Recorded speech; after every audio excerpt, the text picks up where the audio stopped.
Hi guys, and welcome to Cultnomics.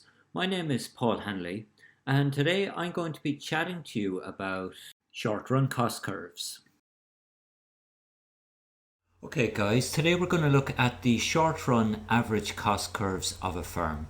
And we're going to do that by looking at them on a graph initially. And what we have here is a basic X and Y axis that we're going to label with costs up here on the Y axis and quantity down here on the X axis. And what we'll also do is label in the origin point here. So the first interesting average cost curve that we're going to look at is something called average fixed cost. An average fixed cost tends to slope downwards with an L shape, much as shown here.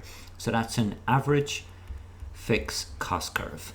And average fixed costs equal total fixed costs divided by quantity.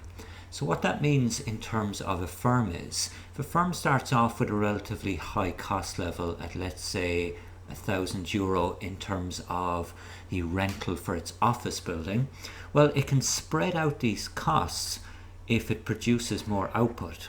So, for example, if the firm is just producing 1 unit of output, well then the total fixed costs are all divided by 1 and it gives you 1,000. However, if the firm increases production up to a quantity of output of 2, well then they have the average total fixed costs down to 500.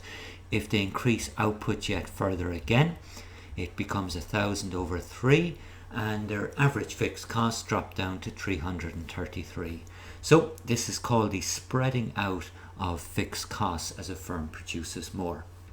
The next cost curve is called its average variable cost, and this is more a U-shaped cost curve, downward sloping and then starts to increase. So this is called average variable cost, and this average variable cost curve is driven by something called the law of eventually diminishing marginal returns.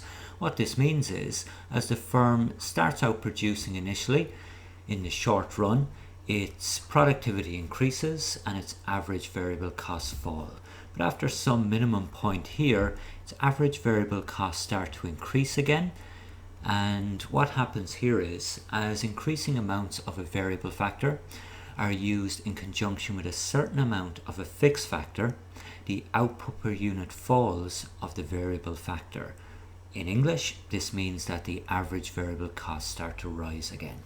And if you add both of these together, your average variable cost plus your average fixed costs, what you get is a diagram showing your average total costs, which tends to be U-shaped and is simply the sum of variable plus fixed. I hope you call back to Cultnomics soon. Bye for now.